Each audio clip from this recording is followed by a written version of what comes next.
અમદાવાદની વિમાન દુર્ઘટનામાં 260 થી વધુ લોકોના મોત થયા છે અને આ 260 લોકોમાં આપણા પૂર્વ મુખ્યમંત્રી વિજયભાઈ રૂપાણી પણ સામેલ છે। હવે સમાચાર સામે આવી રહ્યા છે કે વિજયભાઈ રૂપાણીના ડીએનએ જે છે એ મેચ થઈ ગયા છે અને આજે અથવા આવતીકાલે તેમની અંતિમ યાત્રા તેમના વતન રાજકોટમાં જ થવાની છે। તેને લઈને અમારા સહયોગી સાહિલ સપ્પા તેમના નિવાસ સ્થાને પહોંચ્યા છે। ત્યાંથી શું વિગતો મળી રહી છે તેમની પાસેથી જ જાણીએ। અમદાવાદ વિમાન દુર્ઘટનામાં અનેક લોકો મૃત્યુ પામ્યા। તેમના મૃતદેહને ઓળખવા માટે થઈને તેમના પરિવારજનોના ડીએનએ સેમ્પલ લેવામાં આવ્યા હતા। જે ડીએનએ સેમ્પલ મેચ થઈ જતાની સાથે જ અનેક પરિવારજનોને મૃતદેહ છે તે સોંપવામાં આવી રહ્યા છે। ત્યારે અમદાવાદની જે વિમાન દુર્ઘટના ઘટી એમાં આપણા ગુજરાત રાજ્યના પૂર્વ મુખ્યમંત્રી વિજયભાઈ રૂપાણી પણ અવસાન પામ્યા। તેમના મૃતદેહને ઓળખવા માટે પણ તેમના પરિવારજનોના ડીએનએ સેમ્પલ છે તે લેવામાં આવ્યા હતા। જે હવે ડીએનએ સેમ્પલ મેચ થઈ જતાની સાથે જ હવે તેમની જે રીતના કહીએ કે તેમના પાર્થિવ દેહને રાજકોટ છે તે લઈ આવવામાં આવશે। રાજકોટ જ્યાં આગળ વિજયભાઈ છે તે વર્ષોથી રહેતા હતા ત્યાં આગળ તેમના પાર્થિવ દેહને છે તે લઈ આવવામાં આવશે। અમદાવાદથી તેમના પાર્થિવ દેહને લઈ આવવા માટે થઈને થોડી જ ક્ષણોની અંદર સત્તાવાર જાહેરાત છે તે કરવામાં આવશે। ડીએનએ સેમ્પલ મેચ થઈ ગયાની સત્તાવાર જાહેરાત છે તે કરી દેવામાં આવી છે।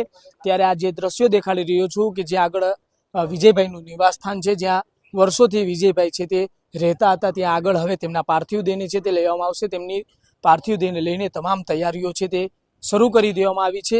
અહીંયા અંતિમ વિધિની જે તૈયારીઓ કરવામાં આવી રહી છે, તેમના નજીકના નેતાઓ, તેમના સ્વજનો પણ હવે તેમના ઘરે પહોંચવાનું શરૂ થઈ ગયું છે।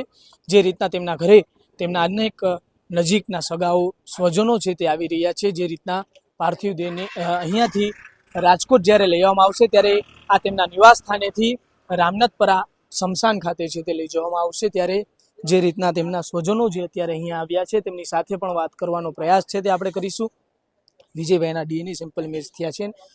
જે બાદ આપણે ઘણા વર્ષો કહીએ કે હવે તેમને અહીંયા લઈ આવવામાં આવશે ને આપણે ઘણા વર્ષો વિજયભાઈ સાથે છે તે વિતાવ્યા છે, શું કહેશું? વિજયભાઈ અમારા વડીલ તરીકે અને બહુ સારી રીતે કામ કર્યું છે અને અમારા પૂજનીય વડીલ જ વિજયભાઈ હતા। બહુ નુકસાન મોટું ગયું છે એના જવાથી। વિજયભાઈ સાથેની કોઈ યાદગાર પળ તમારી? બહુ એટલી બધી નથી મારે। વિજયભાઈ સાથે અમે સંઘમાં 1965 સાથે જ છે અને અત્યાર સુધી હતા જ। અને અત્યારે આપણે રામેશ્વર શાખા છે એરોડ્રામ, ત્યાં અમે સાથે જ છીએ અત્યારે અને કાયમ માટે સંબંધ છે વર્ષો થયા। આ બધા આરએસએસ કાર્ય કરો છો? અમે આરએસએસ કાર્યકર જ છે। જે રીતના તેમની સાથે રહેલા આરએસએસના તેમના સાથી કાર્યકરો છે તે પણ અત્યારે તેમના નિવાસ સ્થાને પહોંચ્યા છે।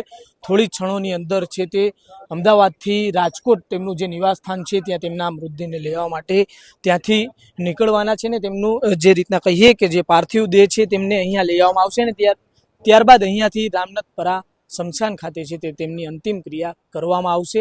તેને લઈને થોડી ક્ષણોની અંદર સત્તાવાર જાહેરાત છે તે કરવામાં આવી શકે છે। કેમેરા પર્સન મોહિત ભાયાણી સાથે Sahil Sappa, BS9 TV news, Rajkot.